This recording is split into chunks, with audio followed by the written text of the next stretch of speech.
All right, we're at ENCO with an old buddy of mine from way back, probably 10 years. Bill Bennett, how you doing? Ryan, I'm fantastic. Now that you're here, even better. This is a great tradition we got. So we're at ENCO. Let's talk. We all know ENCO, but let's talk about what you guys do. Yeah, I mean, we've been around since the mid '80s. Broadcast automation and playout is the easy way to explain it, but we got so many things going on.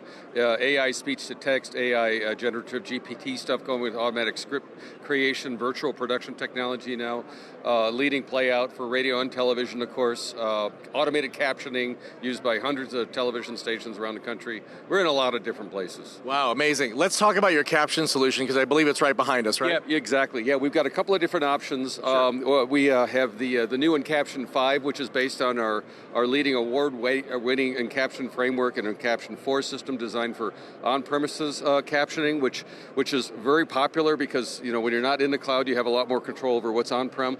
But some customers have cloud workflow, so they need something cloud-based. That's what we have the Encaption Sierra for right here, which can do both cloud and on-prem captioning, and it can run on Linux or Windows, really flexible depending on what the customer wants. One of the really cool things we're just showing off here, it can detect applause and it can detect music, something that customers have been asking for a really long time. The AI engine in this thing can do that.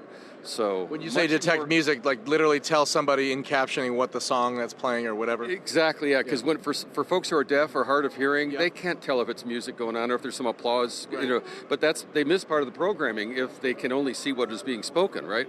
So now with this AI stuff going on, it can actually tell that there's applause going on and it'll put the word applause on the screen. Or if they hear some music, if it hears music, it's going to say music. So we're really excited about that. Fantastic. Anything else you'd like to show off?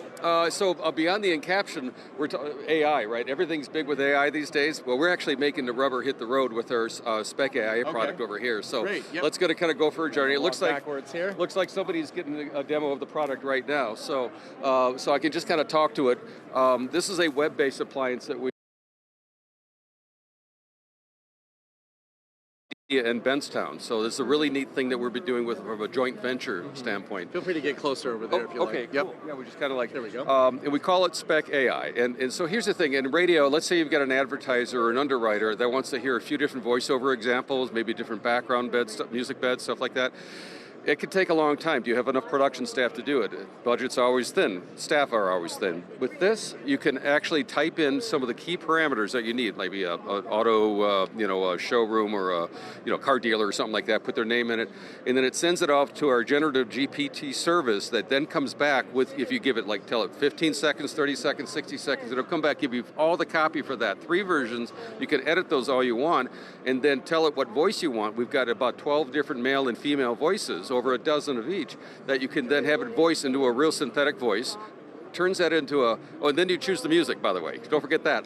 Then you mix the two together and you've got your music bed with the voiceover and the voice alone that you can actually go to air with, or just email to customers and say, here's 15 of them, which one do you want to go with? Right, so you're literally whipping up spots for your clients. In seconds, yes, exactly. And web-based, you can do this from anywhere. I guess you could do sweepers and stingers with station liners and the whole 9 yards. Oh yeah, and by the way, great point. Related to that, our DAD playout system, digital delivery, and that's this thing that we've been building out and growing over decades. So it's very popular. We've got a integration of what we call AI track in there now. So the AI running in our DAD system will see let's say there's you have some artist information, like the artist and the title coming up. We send that information to our generative service and come back with a little bit of more data, like 15 or 20 words, that kind of romance what that song is coming up. The song starts, or maybe there's a trailer going into the song, it automatically generates the voice for that and inserts it right in the playlist, or on top of the music if it starts without any singing or something, right? And the air it goes. And that's great at 3 in the morning, 4 in the morning shows where you don't have a host that can really do that manually. The AI can do it for you. You still have mom? Yes, actually, so mom, if you have a dad, you got to have a mom, right? Yeah, that's what I was getting at. Yeah, I love it. I love it. But what we've done is we've rebranded that thing something a little more intuitive to what it does, and that's called Clipfire. Clipfire. We have Clipfire. So mom has become Clipfire. Yeah, you do. Great. Yeah, channel to box. There's several different channels of video you can play and record at the same time with transcodes on the fly. It's a powerful machine. Right. So at the studio, at Broadcast Speed Studios, we have the DAD system. It's a radio automation system, they call it Dad, digital audio Delivery. Delivery. Yep. And then Mom was media something manager, I think. right, and now it's called Clipfire. So that's the video side of it. And by the way, you can make them talk to each other if I remember right. Mom and Dad, right? But it has a argumentative filter, so they never argue. So I was just going to say it's all about communication with the two parents. I'm totally making that up. Speaking of video, we got something really cool to show you over there. Let's go that way. So we're going to walk one more way, or one more direction. Walking back. All right, we're walking and we're talking, right? All right. So we were showing this last year, right? In fact, shall we just go up on, hang out on some green screen? Careful not to trip on this. But last year we were debuting this. This is the Chimera Video Production System, a company that we're in business with and partnered with. This is an exciting thing for ENCO to be building out with the Chimera team. We work on building what this thing can do together. And we were showing this last year. Now it's much more interesting. It's more advanced. If you've seen video virtual production done for like the movies, like Mandalorian. Everyone talks about all these great film releases. Oh, real quick, LeVar, feel free to show that monitor and what's behind you. So while he's talking, everybody can see what he's illustrating. And then we. Oh, wait, no, okay, yeah. So yeah, we get it. Yeah, it's what you're looking at traps between so that it gives you a little more creative opportunity when you create those mats. Sure. But it's based on what's called the Unreal Engine, and a lot of people have heard about that. That's the big Hollywood virtual production engine, right? We've harnessed that to use for broadcast workflows.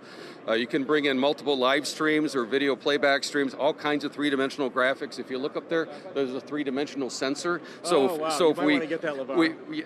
Right there. Oh, yeah, there's actually two of them. That one is for the augmented reality set, and this one right above us is for the set that we're on. Who makes that sensor? It's called a Z sensor, Z-E-D. Okay, got it. Yep. Okay. And what's cool about that is it can tell where we are in 3D space, so we could have a table in front of us, a fake table, but we can be behind it. If you recall last year, actually, I think we had a table in front of us with captions on it. And then when we walk in front of it, it knows we're in front of it, and now we have it behind us. Got it. Imagine doing that with real graphics and video flows and other pieces of virtual furniture. We can even insert people from other locations as if they're in a chair next to you on this set. So you literally have floating graphics. Absolutely. And the three-dimensional space. Right, it's all dimensional, like something's in front of you and behind you. It's amazing. Yeah, and literally you could be right here in this chair next to me. You look like you're next to me, but you could be anywhere else in the world with this stuff. So very exciting. Awesome. All right, at the ENCO booth, West Hall, Bill Bennett, guy that's no stranger to NAB show. Thank you so much. It's great seeing you. 10 10 years now, 12 years we've known each other. It's all about that NAB.